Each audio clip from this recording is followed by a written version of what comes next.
বর্ধমানের এই যে 108 শিব মন্দিরে রয়েছে, এই 108 শিব মন্দিরে শিবের যে 108টা নাম, সেই নাম যে বিভিন্ন নাম হচ্ছে, তার মধ্যে আমার যতটুকু মনে পড়ছে শ্রীরুদ্র মূর্তি, বদ্রী, কালেশ্বর, আশুতোষ, হেম্বক, পুষ্পদন্তনাথ, এরকম বেশ কিছু কিছু নাম রয়েছে।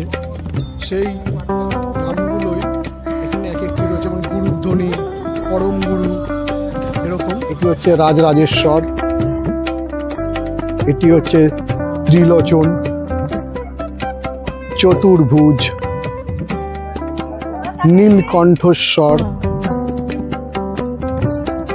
বর্ধমানের রাজমহিষী রাজা তিলকচাঁদের পত্নী, তেজচাঁদের জননী বিষ্ণু কুমারী দেবী এই বর্ধমানের এই শিব মন্দির প্রতিষ্ঠা করেন।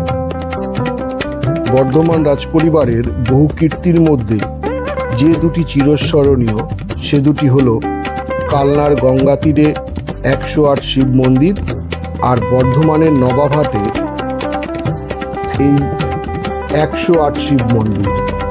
নামে 108 হলেও এগুলির সংখ্যা আসলে 109।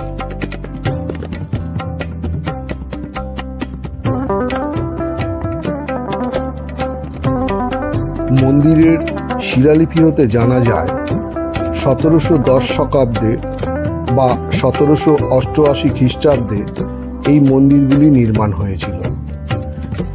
মন্দির নির্মাণে তখনকার দিনে লক্ষাধিক টাকা ব্যয় করা হয়েছিল।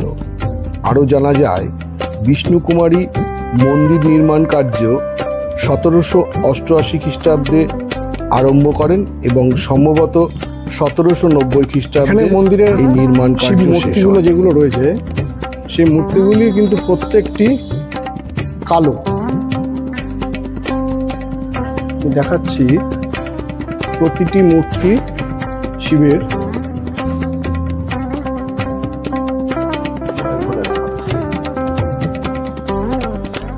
কলকাতা, হাওড়া, শিয়ালদহ থেকে সুপার এক্সপ্রেস অথবা যে কোনো এক্সপ্রেস ট্রেন বা লোকাল ট্রেনে অথবা বাস যোগে বর্ধমান স্টেশনের প্রথমে আসতে হবে।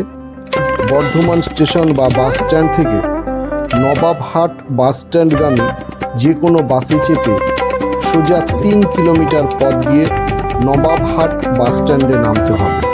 ওখান থেকে 2 মিনিটের পথ হেঁটে গেলেই এই নবাবহাটের 108 শিব মন্দিরে আপনারা পৌঁছে যাবেন।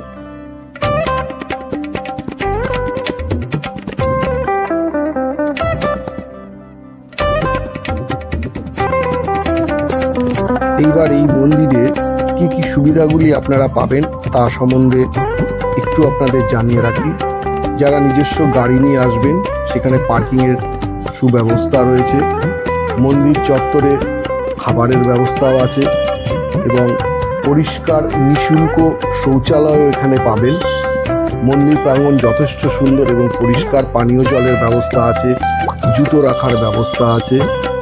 পূজার সামগ্রীর জন্য মন্দিরে নিজস্ব স্টল রয়েছে এবং যদি আপনারা মনে করেন দিনের বেলায় স্নান করে পুজো দেবেন, সেটিও আপনারা করতে পারবেন।